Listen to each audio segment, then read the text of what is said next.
Okay, hello everyone. My name is Alberto Cifuentes Jr. I'm a doctoral candidate, graduate assistant at the University of Connecticut School of Social Work, and a proud member of the Macro Social Work Student Network. Welcome to a day in the life of a macro practitioner. Please remember to mute your microphones and turn off your cameras unless you're a panelist. Also note that this webinar will be recorded, sent to all webinar registrants, and posted on the Macro Social Work Student Network or MSWSN website. This webinar is sponsored by the Macro Social Work Student Network, a section of ACOSA, or the Association for Community Organization and Social Action. ACOSA is a professional membership organization for community organizers, activists, nonprofit administrators, community builders, policy practitioners, students, and educators. Founded at the Silberman School of Social Work at Hunter College, the Macro Social Work Student Network, or MSWSN, is a geographically diverse network of and for macro practice social work undergraduate and graduate students. We aim to share and augment macro practice knowledge, maintain self-awareness of macro practice as a minority method in the social work field, and share our work with the rest of the social work field. All of our recorded webinars are on the MSWSN website. Just go to acosa.org, click on MSWSN, and then click on About. You can also find a list of active MSWSN chapters on the website by clicking on Chapters under MSWSN. If you're an active member of MSWSN, please put your name and contact info in the chat box so we know you're here. I'm going to repeat that. If you're a member of an active chapter of MSWSN, please put your name and contact info in the chat box and make yourself known so we can follow up with you later. I'm joined by my colleague, Dr. Becky Sander, field advisor at the Silberman School of Social Work. And I'm now delighted to introduce the facilitator of today's webinar, my MSWSN colleague, Tammy Willis, who's also a doctoral candidate at Wayne State University. Thank you so much, Alberto and Becky. Everyone, thank you so much for being here with us this lovely Friday afternoon. So to just get started for the panelists, I'm just going to introduce you guys alphabetically. And as I introduce you, just kind of give a few minutes about who you are and what you do. Okay, so first, Dominique Golden. Hey, everybody. Thank you so much for sharing your space with me. I am Dominique Golden. I'm from Detroit. I'm a social worker and social entrepreneur. I'm the founder of Right to Refugees. What we do is partner with local community organizations to provide full-size hygiene items for resettled refugees. And most recently during COVID, we were able to expand our brand and provide those same items to homebound seniors, veterans experiencing homelessness, and hopefully more to come. Thanks, Dominique. Next up, we have Miriam Issa. My name is Miriam. I'm happy to be here. I am a social worker with an MSW in State University. I primarily work with data in my roles. I'm a data manager at University of Michigan, a research center called Zero to Thrive that works with families who have newborn infants and making sure development goes right on track. So my area of expertise is and evaluation. So again, we're going to ask everyone who is not a panelist to please mute both your camera and your speaker. Thank you so much. And then Miriam, I think you might have some issues with your audio. If you can crank it up a little bit. Thank you. Awesome. Next up, we have Leonard Swanson. Hello, Leonard Swanson. I work for Wayne State University's Center for Behavioral Health and Justice. I'm a crisis response manager. And really what our center does is we bring research and best practices to counties, criminal justice and behavioral health systems to really push for better collaboration at a county level. Awesome. Thank you, Leonard. Next up, we have Algeria Wilson. Hi, everyone. I'm Algeria Wilson, and I am the Director of Public Policy at the National Association of Social Workers Michigan chapter. So I'm really happy to be here with a lot of other Michigan social workers. And what I do in my day-to-day is I advocate on behalf of social workers and the clients or individuals we work on behalf of in the state of Michigan, where we have over 29,000 plus social workers. Thank you, Algeria. So I'm going to start getting into the questions. It's going to be a conversation. And so just please feel free to jump in and respond, panelists, as you see fit. So the first question is, how did you get into this particular field of social work? You can start with Algeria since you're already on screen. Awesome. Sorry if I like yawn. I kind of have a little yawn coming. But yeah, I think for me, I always knew that I wanted to be in the policy space. I traveled a lot as a child with my church, and I saw a lot of the same social issues from city to city. And so I knew that it wasn't just a singular event for reasons why there was homelessness or reasons why individuals suffered from substance use disorders. And so I knew that the best way to create change was from a policy level. There were also, certain personal experiences that I've had, as many people have, coming into social work. I have a mother who suffers from substance use disorders, and I had a father who was constantly incarcerated. So once I started to see the connectedness in that amongst everyone else, I knew policy was a track for me. And so from a very early on stages into the social work educational experience, I began to just align my field placements and everything of that sort along the lines of macro practice and made an effort to make sure I networked as best as possible. Thank you. And that, I think the interest with your family, I guess, with substance use and incarceration can bounce to Leonard, kind of familiar with kind of what he's doing. Yeah, so what got me interested in social work in general was really the Black Lives Matter movement, really from 2015, just from what was happening. I knew on one level that our criminal justice system was bad, but that really like no, it's really bad, and we need to do something about it. So given all of the various privileges I have, I think this field of social work was a good appropriate way for me to channel what power I have. And so that interest in the criminal justice system, coupled with my own personal experience with mental illness, I did experience an episode of mania where my thoughts, immediately translated to action, and then there's no room to really question or doubt anything. So anyone going through symptoms of a mental health crisis, I could start to relate to, and just seeing how our mental health systems and our criminal justice systems are so entwined and need to work better together. This particular field is a natural fit for me. Awesome. Thanks, Leonard. Miriam, what about you? Yeah, I can go. Can you hear me better now? I can hear you, yes. Okay. Yeah, a theme that I heard already is like the interconnectedness of so many problems in like society, and that's something like that kind of large scale approach is something that drew me to social work in the first place. I have an undergrad in psychology, so it was a little bit of like, a flip flop there. And I guess I just was drawn towards hold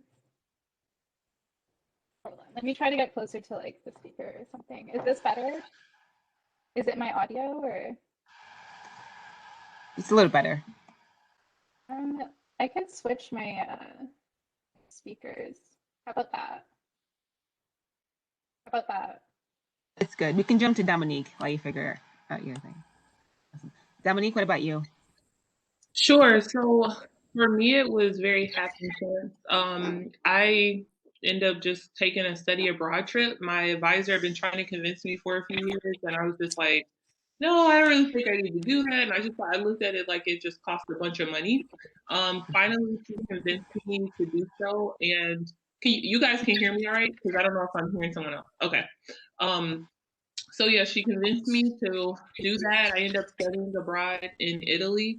And when I got there, I just saw that it was a lot of people that I felt needed resources. And for me, I was really confused by it because when you Google Italy or Rome, everything that pops up is like the 10 best beautiful museums you should see, you know? So I ended up just spending time at a refugee camp, and I felt peace. Like it was just really peace in my spirit. And so I just decided to follow that and transitioned into from business into a full-time grad program. So it's kind of a combination for me of one, sometimes you just are not looking for certain things, whether that be career, mentor, what have you, and you just fall into it. And I think from there, I picked up the baton, so to speak, and I found a really great mentor. So it would be a combination of those two things for me. Thanks, Oh, and Emily. Mary Jo, I don't know you. I know a few of you. I know pretty much everybody on the panel here today, but Mary Jo Upshaw is my mentor, and she's really helped me navigate this space, especially from someone coming from a background that needs to work. All right. So, what are some of the most challenging part of the work that you do? I think for me is that a lot of times I think I'm just creating things. Sometimes I'm creating things I haven't seen yet. So, for example, I came up with the idea thinking, oh, a subscription box, but for people who are in need, you know, that's a way to do it. But when you are coming into this thinking one way and you're seeing how a model may not necessarily fit, for example, with social entrepreneurship, we're basically just using business acumen to combat social challenges. And it's a way for nonprofits also to create internal revenue streams, right? So that's not traditionally how we are thinking in those spaces. So coming in thinking you have this bright idea when you're working with individuals who've been in the business for a very long time and they're like, there's no way you can make money by doing good. You just need to go to the nonprofit space. But I was just like, screw it. And I feel like when you have that idea and vision, and I always call these things breadcrumbs. So many times you're going to get a little bit of like an opportunity here or there, but ultimately it's leading you to where you're meant to go, right? That purposeful thing. So I really am very much so like, just do it. Create that space. And I think when you do that, you create that space and you're vulnerable enough to share. Those individuals in your community will really lift you up and put you in places where you have more access and opportunity to reach that idea that you have. So, I say a little bit more about what exactly social entrepreneurship is, because I think that's a pretty maybe a pretty new term for many people on the call who may not be familiar with that kind of social work. Sure. So I think the basic way I can explain it is literally looking at things like, I say using business acumen to combat social challenges. An example of that would be Tom's shoes. For every shoe you get, they provide a shoe for someone in need in other countries. There's controversy with that, to be very transparent, right? I think a better example of that would be Warby Parker, like the glasses that I brought. So they actually work with different communities in need who actually may be blind or they need glasses. So you're really thinking about like, hey, how can I make money because I want to have a business, but how can I also make money and serve the community at the same time? And so it's coming up with things like that. There is also a water filtration product. I want to say it's called Live Strong or something. I'll find it and put a link in the chat. But what they did is actually they have that product that they sell and make money, right? But their main customer would be individuals maybe in developing countries, or it would be tourists coming over who want to make sure that the water that they're drinking has been filtered. I don't know, Tam. I'm sure I could do a better job of explaining that. I don't know. What do you think? I don't know if I did a good job. No, I thought that was a great job. You did a great job. Yeah. Okay, cool. It was very simple and great. Yeah, I'm sure we'll have questions for you later on. But yeah, that was a good synopsis of what social entrepreneurship is. What about you, Leonard? What do you find are the most challenging aspects of your job? Yeah, I mean, if you look in a jail, there's just endless problems. And so that we're probably not in my lifetime that we're ever going to solve for each of the individuals coming through. I mean, there's you talk about recidivism, people coming back to jail, there's substance use disorder, there's serious mental illness, there's housing concerns, poverty. Like we can solve maybe some of those problems for some of the people passing through the criminal justice system. But if you're asking me the challenges, like it's just kind of endless need. So trying to do what we can with what we have is and try to maximize the resources available. Especially since if you get booked into jail, your Medicaid gets suspended, which is a traditional funding revenue stream for just a lot of services that typically happen in the community. So not only is there all this need, but no one really wants to pay for services that for people in the criminal justice system. So it's just a lot of problems. And so speak to because I think a lot of people on the line or social workers are very afraid of the word of research and data. And so how important is research to your current role? Yeah, it's critical because we can show why certain policies or practices work. So counties that don't have evidence that a certain program really affects outcomes, they're not going to go out on a limb and do it on their own. Probably not. Some are. There are some forward-thinking counties that are really thinking outside the box and can organize and really get positive program and policies going. But others need that data and those results and outcomes, which we can help provide. So one of the things we do as a center is we provide baseline data, behavioral health and justice. So like in a jail, if you ask a given jail, how many people enter your doors with serious mental illness? A lot of the jails don't know how to answer that question. Like they can say, we've had this many suicide attempts, we have this many people on psychotropic meds, but there's just so much need that isn't accounted for. And unless we have data and evaluation to show where that need is, it's hard to justify funding. So we see ourselves as, we can develop numbers that help communities apply for grants or apply for state or foundation funding to really, tackle some of that need. Thanks, Leonard. And speaking about like data, Miriam, you're a data manager at U of M School of Medicine. So tell me a little bit about what challenges you feel you kind of face in your role, because I think a lot of social workers tend to gravitate towards interpersonal practice and avoid the worst research, data, or policy altogether. And I won't even mention business because that's like way kind of left field. So as a data manager, Miriam, like speak to that a little bit. Sure. I hope everyone can hear me, but I'm going to do my best. Perfect. Okay, cool. Great. Yeah.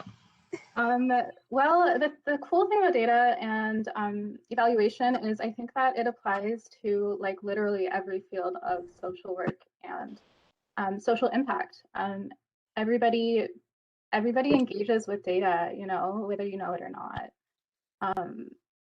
But the challenges, I guess I would say, are like one of the biggest challenges is like for me is like the complexity of the type of work that we do. It's difficult to kind of pinpoint it to like clean metrics, like if we're trying to change complicated social conditions like poverty or social support or internal things like mental health. Those are really difficult to measure and say like, we see like practitioners will say like, we know our program works. We see the transformation it's making in people's lives. But it's really challenging to kind of translate that to, a number that just like reflects all the amazing change that happens in the field.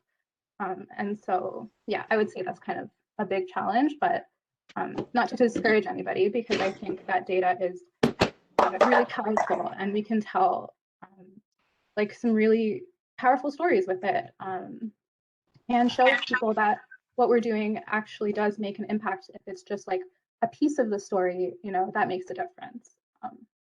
Yeah. Awesome. And I think all of this research and data leads right into policy development. So Algeria, what are some of the challenges you face in your position? Yeah. Yeah, absolutely. I will say one of the things I love the most in this position first is that I'm able to work in every single area. Like social enterprise is needed, policy and data is needed, and I have that ability to be able to talk about those things with legislators as we look towards policy solutions or program implementation that's needed. I think the challenging thing in my role is to be able to get other folks to understand what we do as social workers beyond just the typical micro career track. If I was to go in and talk to a legislator, they want to see data, right? But do they necessarily know who is behind producing that data? No. Do they necessarily know who's always in these roles for the programs beyond social workers? No. If we're talking about, small business owners, do they see social workers as small business owners? No. Do they see business being able to always have that social impact led by social workers? No. So it's really being able to articulate our profession to those outside of our profession that can be the most challenging. Um, and so that's why I also rely on a lot of other social workers to come with me and help spread the message. So that's the most challenging. These are great answers. And so how would you then articulate to students who are, I guess, may have an interest in macro practice, but as you kind of said, are a little maybe afraid to approach macro practice in that, it's research, it's policy, and they don't really have an understanding. How do you translate the work you're doing at this level to relate to what they're doing at their level and at a micro level? Yeah, so there's so many different ways to get involved in macro social work. I think a lot of people think it's more difficult than what it is, and there's various different layers to it. So if you are doing clinical work, maybe in a community mental health or a public health system, and you see clients on the day-to-day basis, you will begin to see some of the barriers and some of the challenges for entry. In ways of, if you're working in our jail systems, you'll start to see, what are the barriers? Why are people coming in? Why aren't they receiving the services that they need? Where are they going afterwards? And you'll start to see these larger systemic issues, and then you can find your own path into what's next. So do I want to be in the policy space? Do I want to work on a local level and run for office? Or do I want to try and be at the Department of Health and Human Services in my state to try and change systems, to change program implementation? Do I want to do research and data because people need it? I was in a call before this, and everyone's trying to figure out why aren't there any national standards on data for jails, for instance, or for 911 calls? So all this stuff is needed, and social workers can be in any of those spaces on a macro level. It's just about being able to identify where those are. And that starts with conversations like this. Any other panelists want to kind of jump in and give a little response to that question? Can you repeat the question? Yeah, it was kind of like, how can we translate the work we do at a macro level to those maybe like students who are clinically minded at the moment, but want to kind of translate to a more macro position? Yeah, I really like what Algeria said, and I agree completely. I think you can take a macro lens to any position you're at. Like if you're at a large department, a large agency, you can kind of see how the departments work together and don't work together. There's always going to be some gaps somewhere. If you work at a small agency, you can kind of see how, your clients work with some other agencies in the area, what services are offered and what aren't. And then really following the money. And I don't mean like get a higher paying job. That's not at all what I mean. Otherwise we wouldn't be social workers, right? But, look at what services are incentivized and what aren't, and like who's paying for what, and what isn't being paid for. Because really that's where you'll start to unpack like, oh, there's really a need here. No one's tackling this particular issue just because, that's how Medicaid billing works, or that's how, cops are funded to, sustain their department, or how criminal justice systems just place so much debt on people, which is a whole tangent I don't want to get into. But looking where the money is flowing, where it's coming from, where it's going to, and who's involved, really lends itself to macro work thinking. The only other thing I would add too is like, as you see reports that'll come out, whether it's on a local level, a state level, or a national level, you'll see reports that may say, oh, there are 70% of children who, I don't know, who are entering into the child welfare system just because of neglect. Okay, what about that 30 other percent? Are they doing better? Are they doing worse? Are these 30% of people who just may not have been identified? What's the gap there? I'm curious a little bit more about this extra percentage of folks. I'm a little bit more curious about how the 70% came into this space. So that's another piece that's huge when it comes to data and research, but also it's all connected. It's connected to the policy space, the macro space, and how services are delivered on a micro space, on a micro level. Awesome. I see Dom with her thumbs up there. You have anything to contribute, Dominique, to this question before we move on to the next? No, I just am agreeing. I think for me, although this lens is a bit different, it's all about partnership because since I'm working with individuals who are dealing with a lot of trauma, although I'm a social worker, it's important for me to partner with a micro social worker who's clinically licensed and can see my clients that I'm servicing and provide me with direct feedback. Many times I'm not able to connect directly with the resettled refugee community, for example, because they're actually working through their trauma and I might bring them something that's triggering versus me partnering with a licensed social worker at a community organization where that community is being serviced and getting that direct feedback so I can know how to best serve them as opposed to me reading out of a book and thinking I know how to do that when I can just hear directly from them. I thank you guys so much for responding to these questions. So the next set of questions are going to be specifically aimed towards helping students get to kind of where you are, helping them in their job search. And so from all the panelists, if you can just give me what are some resources students should start to try to find or to use to kind of help find work in this particular career path? I can start, Tam, if that's okay. It's clearly perfectly fine. Yeah. Okay, perfect. So I think it's really important to invest in your professional branding. So first, let's start off by getting a headshot.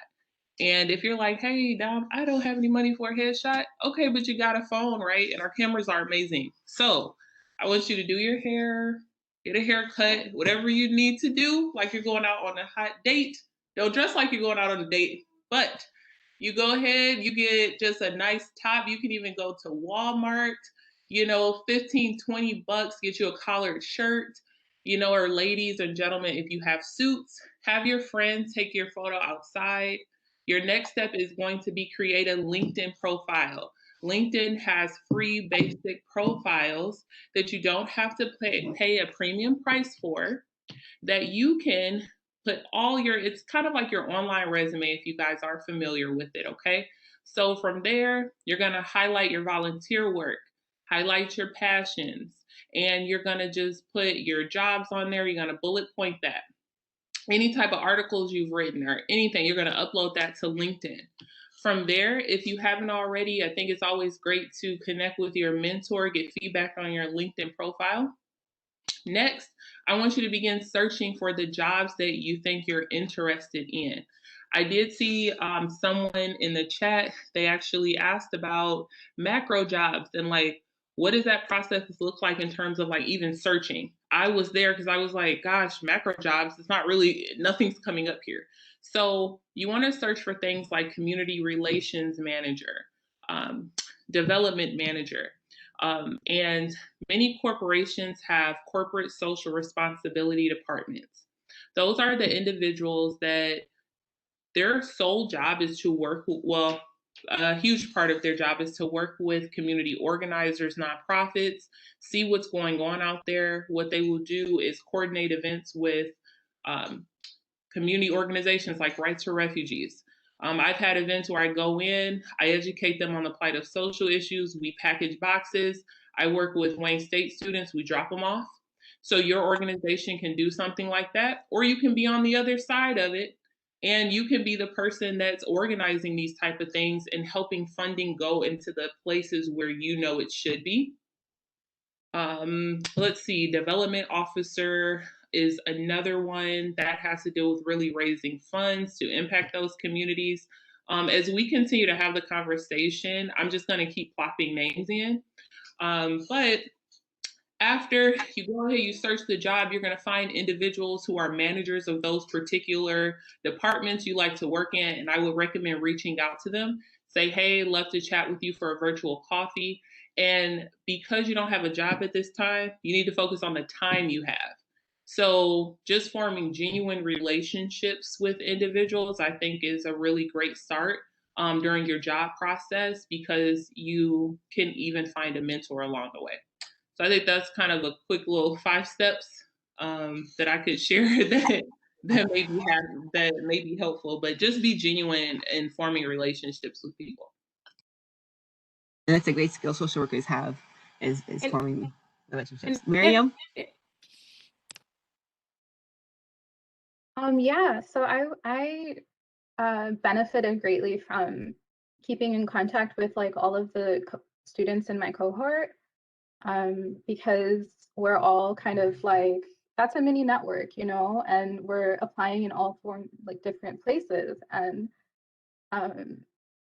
you might be interested in a job where someone from your cohort recently got hired, and now that's a referral. And I've gotten referrals multiple times in that way. Also, be open to like, if you get like, if you apply for a job and you don't happen to get it, it's okay, and like it's actually beneficial to potentially be open to having a conversation with the people in that position, or hiring for that position, to just like learn more about their workplace and what they were looking for. And that kind of keeps relationships positive, and if there is ever an opening in that place, they'll like you'll be on their mind, like in the front of their mind, and they'll reach out to you. Also, in terms of like the job search online, kind of similar to what Dominique was saying, that a lot of jobs don't have the title social worker in them, and jobs that do are usually clinical. So yeah, don't be afraid to look for jobs in fields that you wouldn't traditionally think you'd be qualified for, like medicine or public health, or public office. I think you'd be surprised by yeah, like be creative with your job search. So speaking of which, and Miriam, you also have a certificate in public health, correct? And so how did you decide to join social work and public health? What was the impetus behind that decision? Well, while I was a student, I saw that was an option, getting a certificate in public health and entrepreneurship and innovation. Those were 2 macro certificates that were available for social work students. And at the time, Tammy was my advisor, my academic advisor, and she like very strongly encouraged me to do it. I had a lot of room in my course load, and so I was like, might as well. And I found like a lot of benefit in that, because I think the field of public health has a big systems perspective on like the social determinants that drive health outcomes, and those are things that are like super like it shares a commonality with social work. And so having that perspective, I think really benefited me. Yeah. So Leonard, typically you don't see a lot of social workers working in the criminal justice system. Can you please kind of share some of your insight as far as if someone is interested in going down that path, how can they begin to go there? That's a tough one, because we badly need workers in the criminal justice system, and I anticipate there will be a lot more positions open than there used to be. But I would second the or third the calls from Dom and Miriam, that it won't be under a social worker position. In that, well, I mean, macro social work is interesting because it's like a double-edged sword. I mean, it's not like a regimented position where it's a case manager that's like you have your responsibilities, you got to do X and X reports, regimented by the state structures you're under.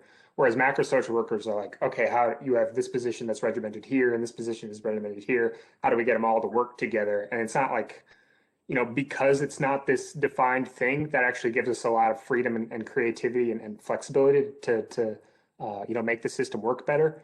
But I mean, it comes with the price that it's, you can't find it on LinkedIn or wherever, so as far as where to find the work, at least from my experience, just working with my professors. I mean, if your professors are, doing community engaged work, if they're not even hiring, that they probably know the folks in that field who are, and you can look up faculty of, what the research papers are on and, what their interests are. And then, obviously you got to do well in their class, because if you do badly in the class, they're not going to recommend you for those jobs, right? They want to keep their relationships going.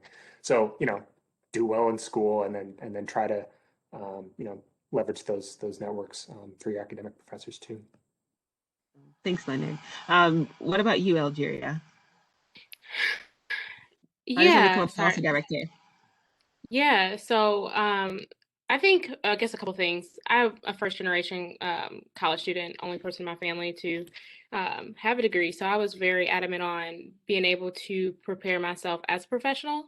So I went through a lot of conferences. I couldn't pay for them as an undergrad, so I made sure my school paid for them. And every chance I got to go to a conference, I took that up and I did networking while I was at those conferences. They also helped me figure out where I wanted to be and gain additional skills. So I highly suggest, if you have the opportunity to go to conferences, do so. Someone put the Association of Black Social Workers in the chat. That was one of the first conferences that I attended. So go to conferences. As Dominique mentioned, prepare your professional branding. But when you're at those conferences, don't just say, hey, can I get your card? Or I really liked your presentation. Come with some really good questions. I remember I was actually at the Forensic Organization of Social Workers conference, and they do stuff in the corrections and criminal justice system. And there was a presentation by Dr. Carrie Peters Davis, who I'm sure Leonard may know here. And I said, hey, who is doing this in Michigan? Because I'm really interested in this work. This is something I want to do. And your presentation was great. Could you connect me with someone? And she actually connected me with Dean Kubiak at Wayne State University. So I came to Michigan, did some work for her, continued to just explore and expand my network. And over time, I came into this position. So I think that's really important, is networking, and we don't put enough emphasis on it. So, I think that's very important. And you can expand your personal brand across all your platforms. I hate it personally. It's tough. I just want my Twitter to be my Twitter some days, but it's important. So until you get to that space, continue to reach your goals and connect with as many people as you possibly can. I think you brought up a really good point about social networks. I think people kind of underestimate, the students underestimate employees searching them up. Any advice to students on how to maintain a quote unquote fun social media account, but still have an air of professionality about it, so you're not getting tripped up, because they do search. Just don't. Yeah, no, I mean, I don't know. I just, I think there are certain, like, I keep my Instagram as personal. I won't add any, other folks. My Facebook is personal, but you only put on there what you want people to know. So it's pretty simple, is that if you have something that's problematic, you should probably rethink maybe your positionality in social work. I don't know. Dom, did you have your hand raised? Yeah. I had one quick thing I wanted to say before answering this question, but Algeria, you brought up a great point about adding value and not just constantly coming to people and asking for things. So if you see that there is an opportunity, just doing like quick research on what's going on, maybe after you've gotten the coffee date, right? and maybe you just want to do some research about what's going on in that person's world and kind of sharing, maybe an idea you have or how you would approach it, being more solution oriented, right?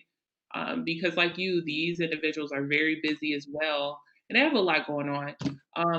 Yeah, as far as social media, it's so hard. I feel like, yeah, I've given it up all, like where it's like, I was at a point up until recently where I'm like, as a social worker, you give so much to community, everything. Like, and I was like, you know what, maybe just my close circle, those are the individuals I'm confiding in that, can get to know the personal side of me. And that's what that safe space is for, versus spreading all of my energy across social media.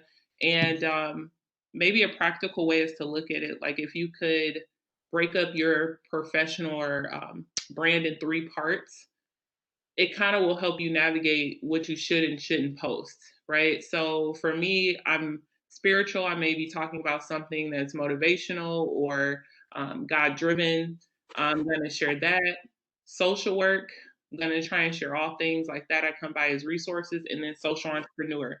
But up until recently, like I may just post a picture out with my friend, and I wouldn't do that because I'm like, oh, somebody think I'm having a good time out here. I'm not helping people, can't have a life. But now I'm like, I'm human, and it's okay for me to just share a fun moment out with a friend. So hopefully that helps somebody kind of breaking it up in those 3 parts. If so. Awesome. Thanks, Don. I have some questions here just about classes, because I know we all have elective classes. And I think Miriam touched on this a little bit. But what are some classes that you think you might recommend students to take to kind of help build some of their skill sets towards macro practice? Or classes you found were helpful to you that kind of set you in this direction? Yeah, I'll chime in first because I see that question in the chat, specific coursework to gain knowledge to benefit a place within the criminal justice system. Generally, I think social workers or the social work education needs to do a better job of working with the criminal justice system. Like, it would be hard to find a social worker who's ready to, be a jail clinician right out of school. I don't think we do have a lot of coursework that talks about the criminal justice. I mean, it's just so complicated. So right now, I mean, it's hard for me to say like which classes are available at which schools or anything. But any systems work in general, if you have systems theory was really good for me. But as far as skills coming out of grad school, I mean, writing, you're going to have to do some grant, maybe not going to have to, but grant writing is super helpful. Writing emails is super helpful. Editing. I know it's painful, and I know no one likes to do it, but it's so important to be able to communicate your ideas and thoughts respectfully and intelligently. Thanks, Leonard. Yeah, that's a really great tip. Is writing. Yeah, writing is a big part. I think either if you're clinical or macro, it's a lot of writing and being able to kind of effectively communicate your thoughts clearly is super important. What about you, Miriam? What are some classes or some skills you think that we should have? Yeah, I had a lot of room in my second year, like advanced track. So I only was required to take 2 classes to have my designation. And so I filled that up with like a concentration of classes that, like for me, it was public health and entrepreneurship. And so I think it's beneficial to fill up like your course load with classes that kind of balance with each other and help you, if you can even put it on your resume as a certificate, or help you become get a deeper delve into a certain area that is pretty marketable and also like beneficial to your own personal professional development. What about you, Dominique?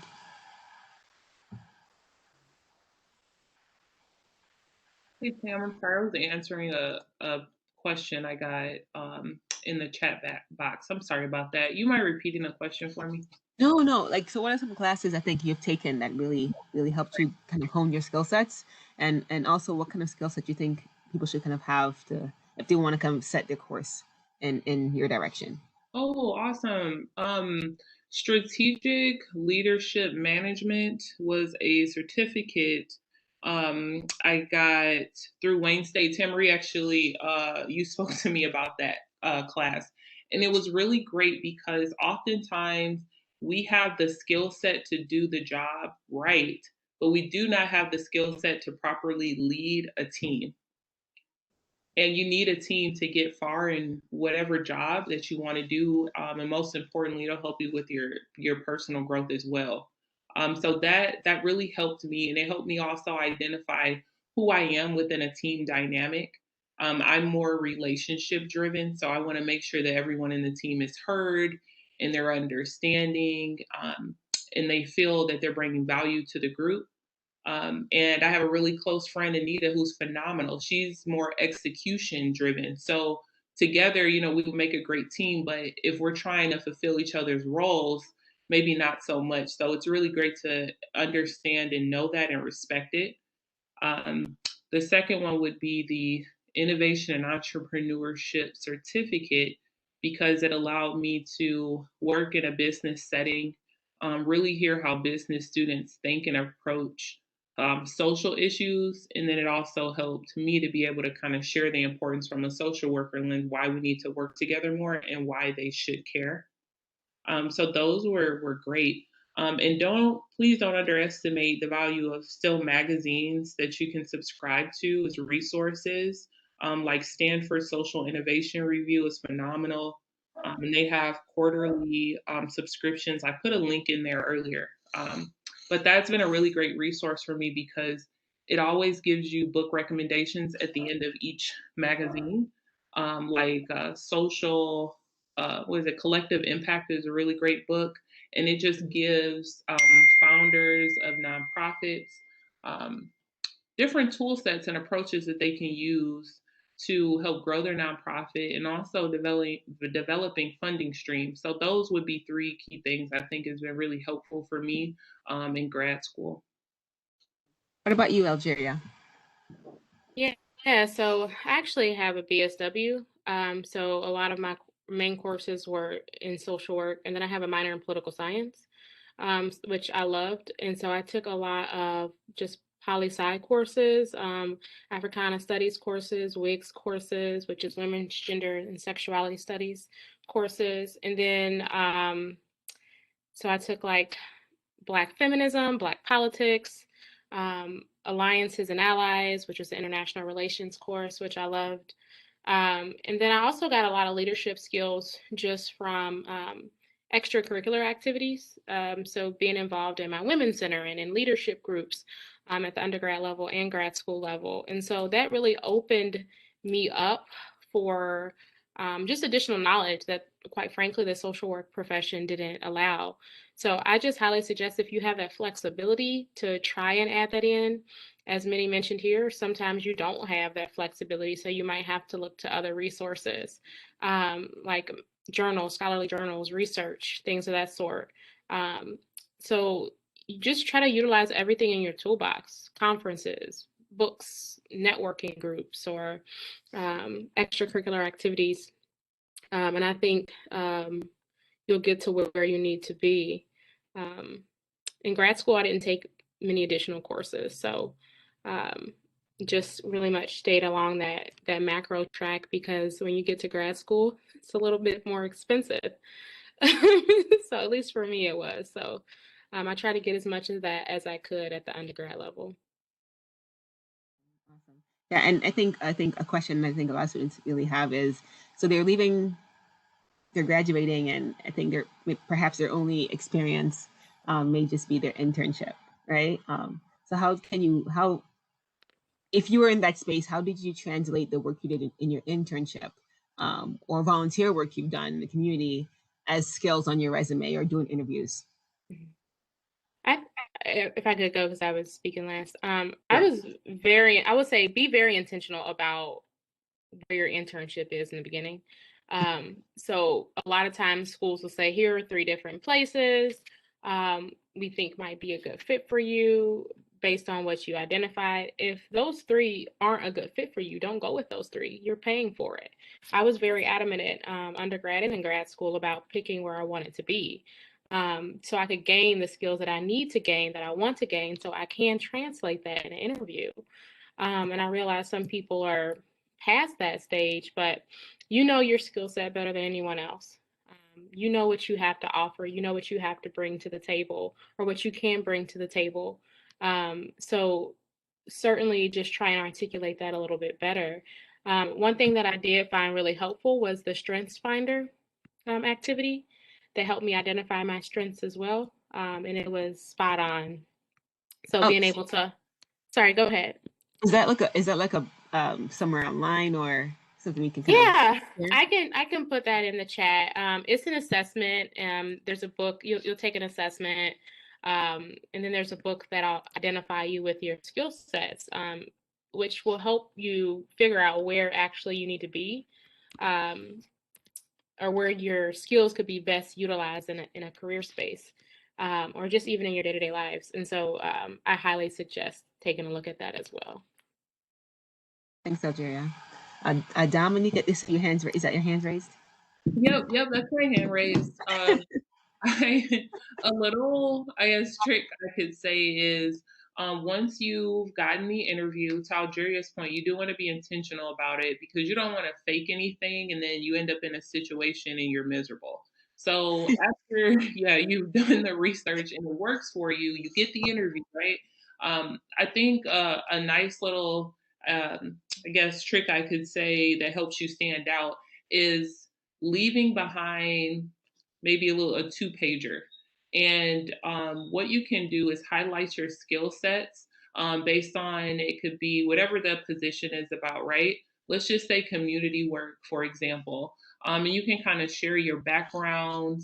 It's kind of like a resume, but with pictures, right? And you can use different templates like Canva. If you Google Canva presentation, I'll put a link. But that is a really great site that's free that can allow you to use tons of different templates and it'll look professional and seamless. So you can do that for resumes. If you're into something more creative, you can also share pictures on your work, but it's really great. So once you get the interview, you can just ask as well, like, hey, who am I interviewing with? And I've done this pretty much at all my interviews. I personalize, like if I do folders or something like that, I'll just personalize the name on each folder and I have my 2-pager inside with another copy of my resume. And I leave it behind just so they can really put in extra effort and really articulate your skill set. Any additional things you want to add to this, Leonard or Miriam? Sure. I think in any position you're in, that you've had in the past, take some time to think about how those skills could translate it in a new position. So for example, my undergrad degree was in religious studies, which may not really have much to do with the criminal justice system or social work, but actually thinking about my courses there, I learned a lot about different perspectives. Like I'm not, I don't belong or I don't. Subscribe to certain religions, that doesn't mean I can't learn a lot about that perspective and where they're coming from, which is just an invaluable approach to take with working from agencies and different systems. Like I'll never be a cop. I'll never really understand what it's like to be a cop, but I can start to understand the certain pressures they're in, which helps me gain a perspective and relate to someone more, given that their background is different than mine. So thinking about the principles of what you've learned in previous jobs and articulating, be prepared to articulate those in an interview. Like even if they don't ask you about it, like find a way to work it into whatever question they're asking to communicate, what you've learned, how it could apply to that position. Good advice, Leonard. What about you, Miriam? Yeah, absolutely. Big agree on our skills are translatable to like so many different fields. And I wanted to speak to the question of how like students can use their internships like to the most biggest capacity. For me, it was like finding a mentor, and I was grateful to have a really good mentor who wasn't in the organization. And this also speaks to a question someone had in the chat earlier about like the difference between supervision licensure supervision for licensure versus like mentorship. Yeah, a mentor doesn't have to be someone with a social work degree or an LMSW, but they could be like, you know, coincidentally the same person. But like the value in that is finding someone you can talk through the experiences you're having, you know, whether you're in an internship that you wanted originally or not. Someone you can reflect on your experiences and figure out like what next steps you can take to grow in the direction that you want for your own professional development. A mentor is someone like for me who was super helpful in helping me figure out my next steps to grow myself. And they were outside of the organization. Thank you all for your responses. We're going to move into the next portion of questions, this around just kind of self-care and kind of where you get to kind of talk, I guess, more positively about yourself. What do you say? What would you say is the most rewarding part of the work you're doing?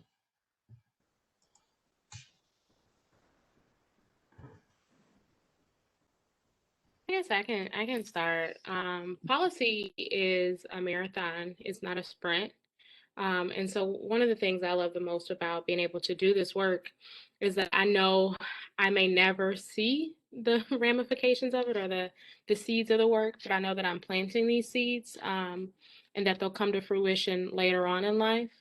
And so, you know, some of those that I will see now, some of them that I won't see, but I know that I'm making the world or the place or whatever those issues are better for the future. And I really enjoy that a lot. I take a lot of pride in that. What about Dominique? The most rewarding part of the work you're doing?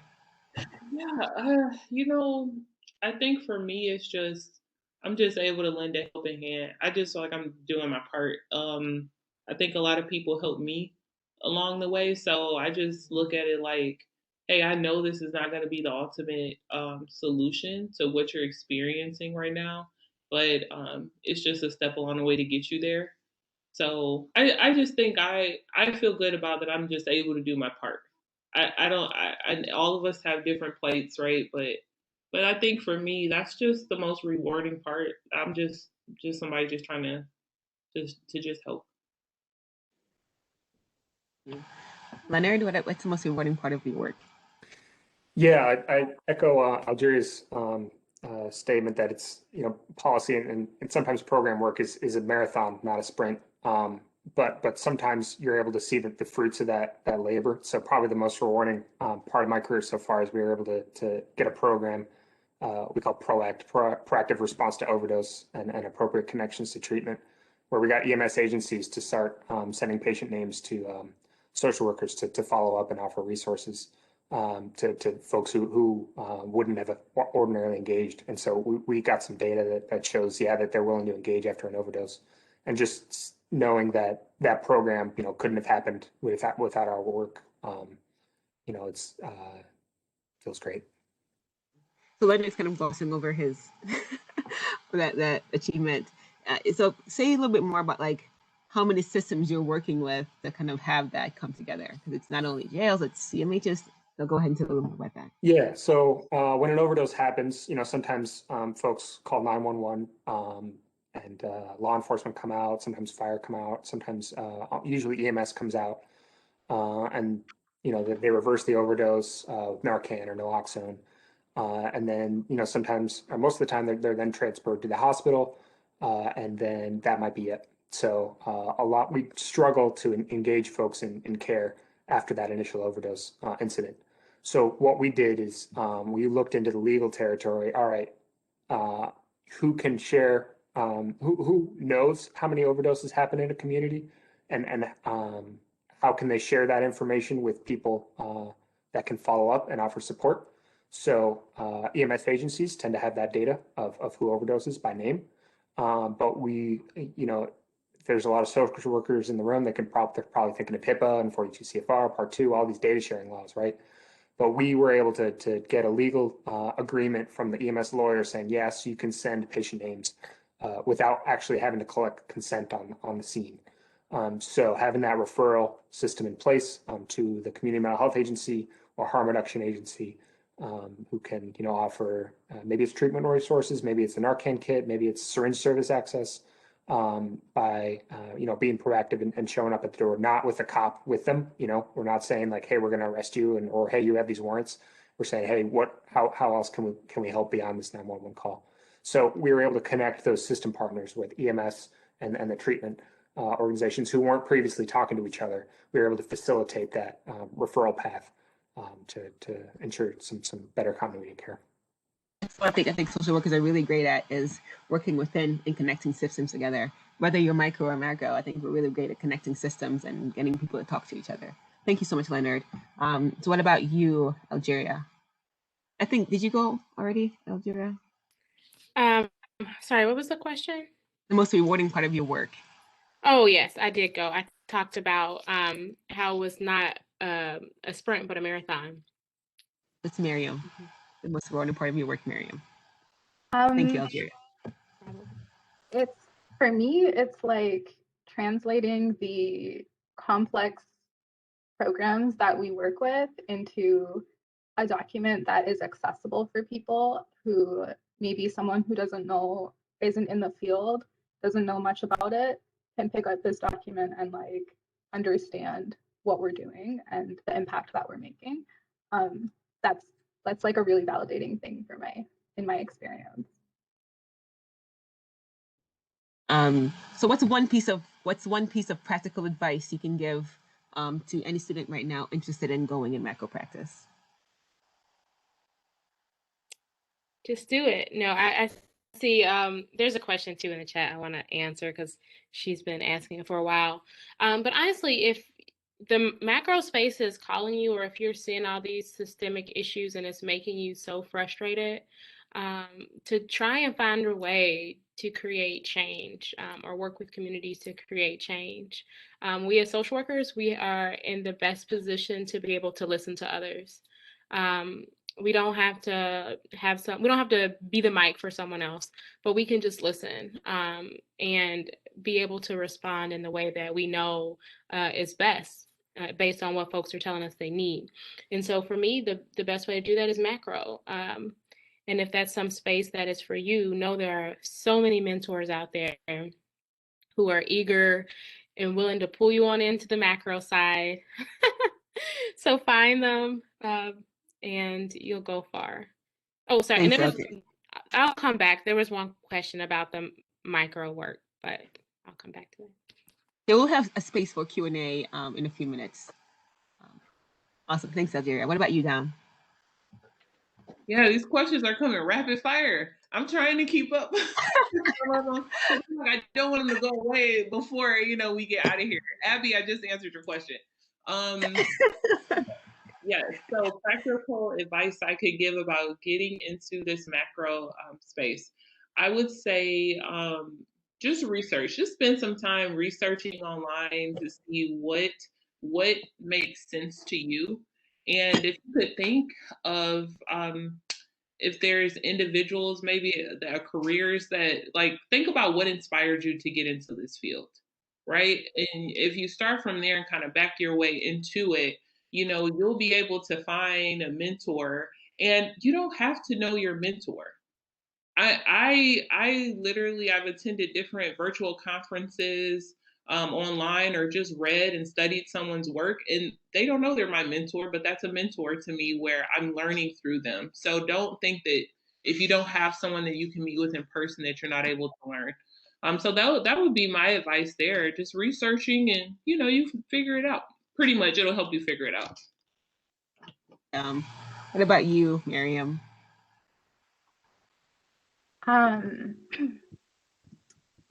So can you repeat the question? I'm blanking.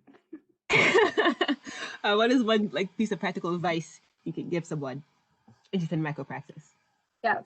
So I think the language of what we do changes depending on where we are. Like even in data and evaluation, like if I'm applying in it really varies like so much. And so before your application, before you send in your application or before you interview, like look into the language that they use in that field and look at your resume. And I guarantee you, like as a social worker, in at least one of your roles in your internship or job or something, you've done work that you can apply that language to.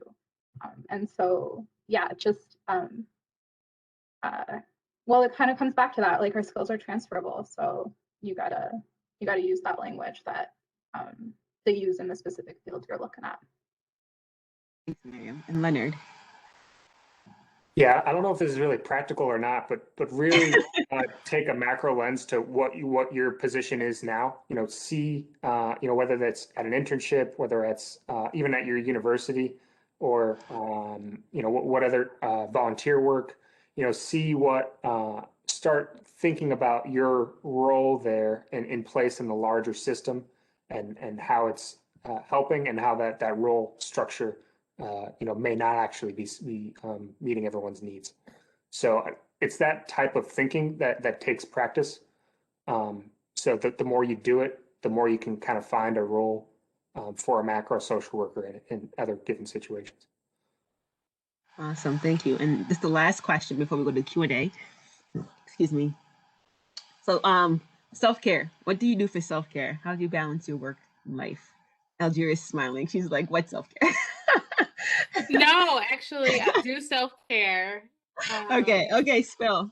So I spin, and I will say I like to stay active. So I spin and I lift, and I've been spinning long before Peloton was even a craze. And people looked at me like, what is wrong with this girl talking about spinning every day? But that's what I love to do. That's what I do. I like to lift as well. And I have family, so I spend time with family, but I also use Sundays as a self-care day. So you will not be able to get in touch with me on Sundays, no matter what. So Sunday is my day. So that's what I do. Yeah, take care of myself. I like to spend a lot of money at Sephora and Ulta that I don't have. And yeah, that's what I do. So Awesome. Thank you. What about you, Miriam? What's your self-care and work-life balance like? Well, one really big piece for me is I'm practicing, like as soon as my shift is done, not checking my emails. I don't have my emails coming to my phone for my job. And like some days it's not, I can't do that because there's something urgent. And for those days, like it's okay, it's an exception. But I'm gonna make it up like later. Yeah, just being tuned out when I'm not at work is really big for me. And I mean, I can just use that time. I'm like delving into so many hobbies. It's been 2 years since I've been a student, and I'm like still learning how to like enjoy my time. So that's like an ongoing practice for me, self-care. Leonard, thank you, Miriam. Leonard, what about you? What's your self-care and work-life balance like? Yeah, I mean, I kind of hate social media. So just like what they stand for in the whole attention economy, I think is terrible. So I've tried to get off everything I can, and then turn off notifications that don't require my immediate attention. So like I used to get pings on every email. It's just like, but my coworkers do not keep a 9 to 5 schedule. So it's just not healthy for my phone to be pinging, because I'm so conditioned to like respond to the thing that's pinging at me that I don't really have a choice in the matter. So not checking email off work hours, getting involved in physical things, like on my vacations, I like doing house projects and fixing things. It's fun for me. But yeah, I like what you said about the attention economy. I felt a little attacked by that. I'm gonna like I'm going to like definitely like weighing on my mind now. Like it's definitely what it is. It's definitely economy for attention. It's such perfect wordage. I'm gonna like remember that rest of my life. Time I try to post something. Attention economy. I'm sorry. Dominique, what about you? No, that was really good. It's a lot. Yeah. So for me, I think during the last year of grad school, I started implementing on Saturdays. I just do things that make me happy. So I'm not talking about anything with work. If I'm around you and you're talking about work, I'll simply say, I love you, but I just can't talk to you about it today. you know. So unless it's like some huge project, I'll do some work on Saturday. But that's just me having family time and just having fun. I'm someone who absolutely loves going to the movies. I will go to the movies by myself. That is like my thing pre-COVID. So you can imagine that outlet for me has been rough because I'm like, if I could just go to the movies. So now with COVID, I mean, I may just rent a movie, but for some reason that just recharges me. I just feel like a good movie can do wonders. I don't know why. So and also going for long walks. So, especially in the summertime, I'll get up really early when it's still kind of dark outside, and I may just walk for maybe an hour, but I may listen to a podcast. But I don't really talk to anyone. It just helps me kind of think through life and what's going on. It helps me have a clearer day. And now I spin a lot. So, Jerry, I got to get your username on there so I can see what you're really about. Um, I will certainly share that. that'll be fun. But I do that to stay in shape, just to try and stay active. So it'll be those things for me. Awesome. All right, thank you all very much for answering these structured questions. The next portion of the last 15 minutes is going to be dedicated towards answering. And you guys have already answered a lot of the questions in the chat, but Alberto and Becky have become gathering questions. This can maybe slip through the cracks. Alberto or Becky, you want to kind of start feeding our panelists the questions? I'm still online, unfortunately. So, yeah. I'm not muted. I'm cracking up over here. So, my wife is giving me some issues, but I really like the panel to address this question. So this person says, my classmates and I have all experience our field, assume that all we do is work. How do you think we can educate those who are working for fields to the point where they are aware of all the services can provide?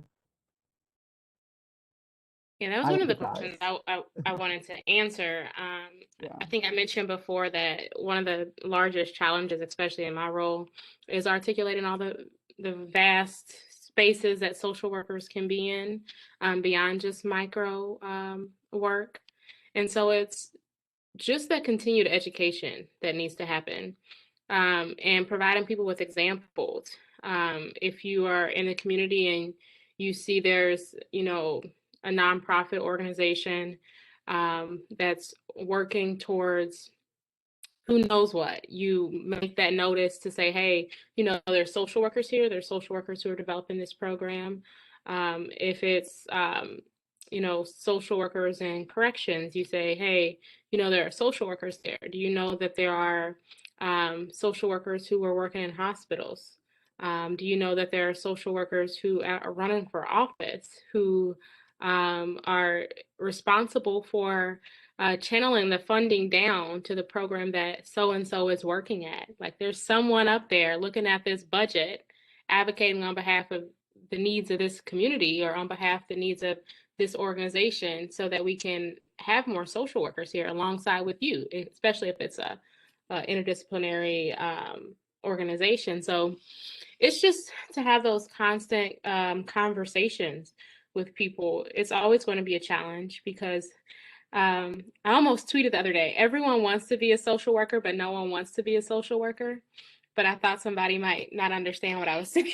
But that's the truth. Everyone wants to be a social worker. They think they know what social workers do, but then they say, hey, we only think social workers do X, Y, and Z. So it's just constant education, even within the field. So, yeah. I think also learning about like the history of social work, which we do learn a little bit about in school, but like traditionally our field is not only clinical, it's actually more macro originally. And that's really inspiring to me, like the level of it was just so focused on advocacy and grassroots community organizing, and that's something that drew me to the field, and so that's something that I tend to talk about with people in my networks. So I think that's a powerful thing to anchor in.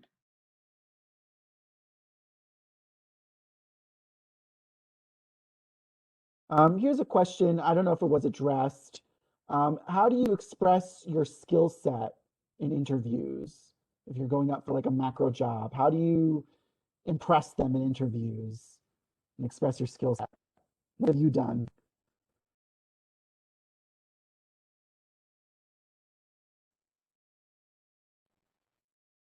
Yeah, I think that was already answered. It was? Yes. Okay. All right. How do you get a director position without much experience? Mhm. Yeah, I tried to answer that question in the chat. I actually had experience prior to this role. I worked on, if you want to be in a policy role, a role similar to this, a couple of steps that you can take is getting involved in local political campaigns or state level political campaigns. That's where I really started to get my niche, was just volunteering on political campaigns. I was a field director at one point for a judicial campaign, and then really loved what I was doing there.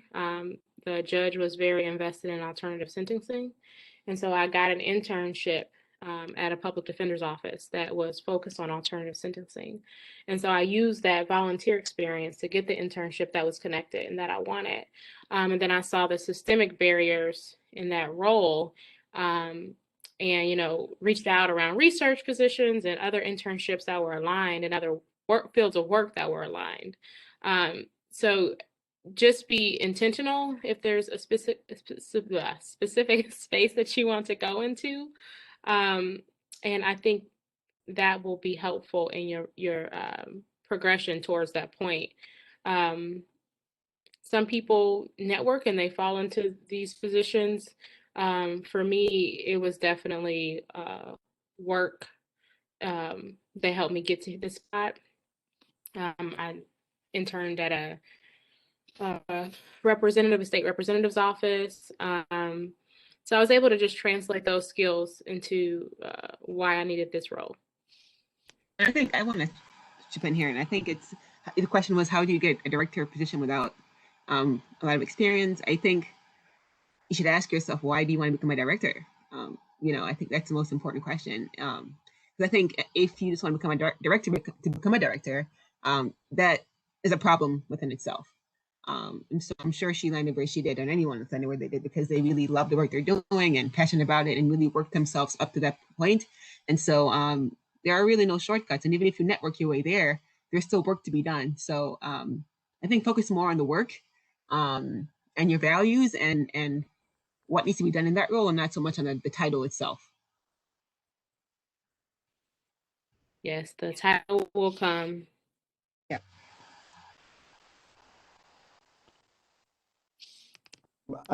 Another question was, you all talked about self-care, but how does self-care with COVID-19, during COVID-19 look? Have you had to modify those self-care strategies for COVID-19?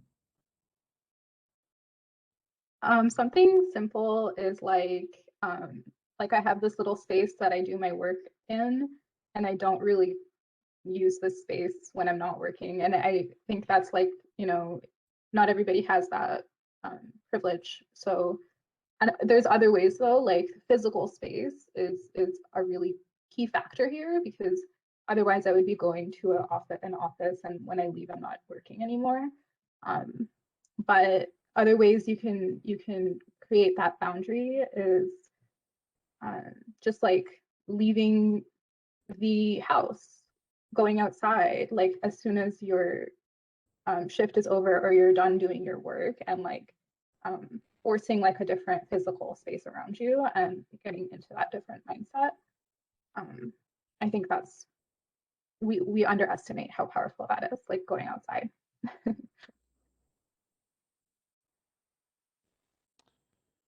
Well, here's a really good question. You go about networking during the era of COVID and social distancing where everything is virtual? How do you network well?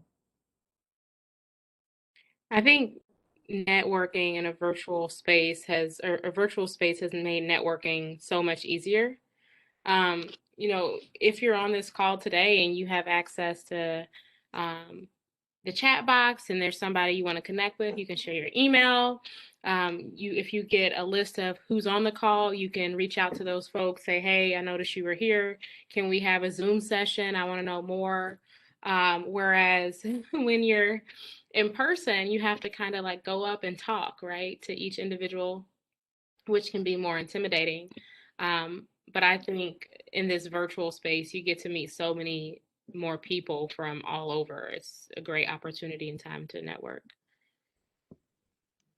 This also may be a controversial approach, but I find many people that are maybe director level, their social media they don't have a gazillion followers, right? So, um, and those are people who are like doing tons of like the work. They're just focusing on the work, right? Versus maybe the illusion of work.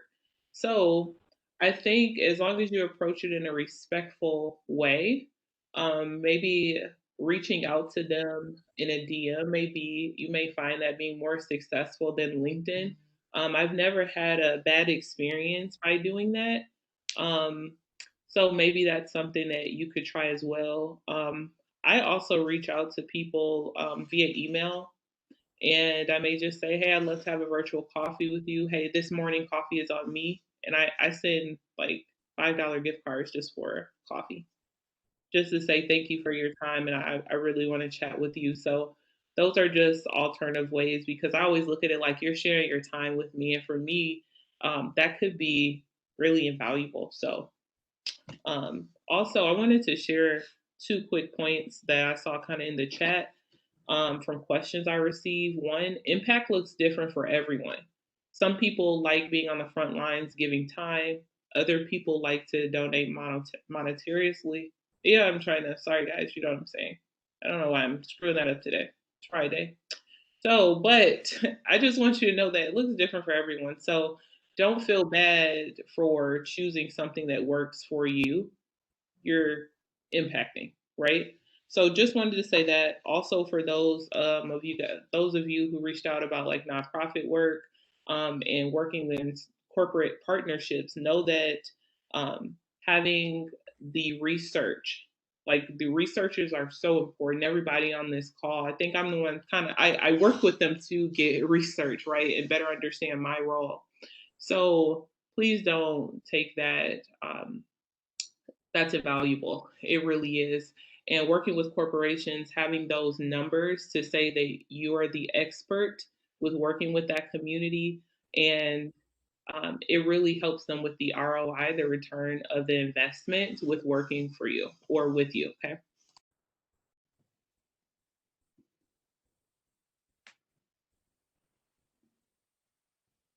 All right. That's it in terms of questions. I may have missed one or two from when my WebEx shut down. I logged back in. If there are any questions that weren't addressed, if you want to put in the chat now, and then we can address those questions.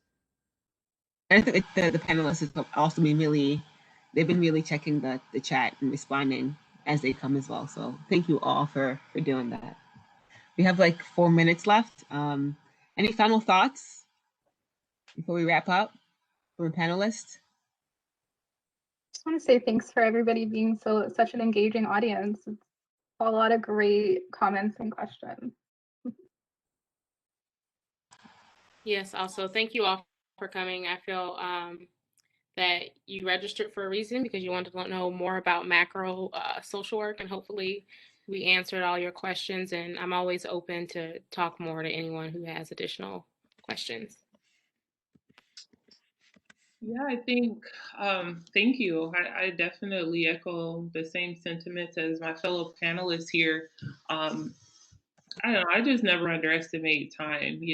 I thank you guys for sharing space.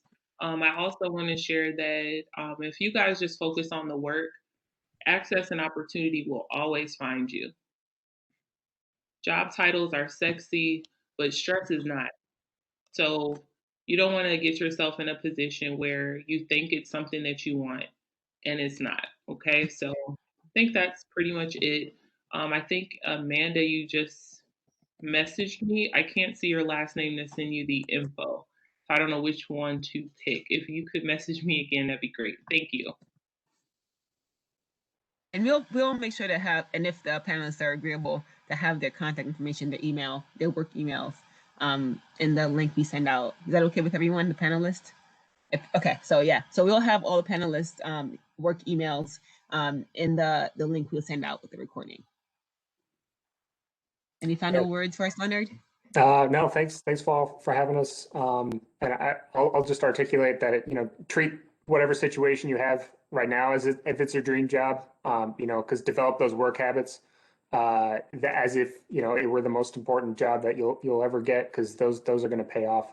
Not just in some vague karmic sense, but it really gives you the skills you'll need when it will matter. Well, thank you all so much. Becky, is there anything you want to say before we close out?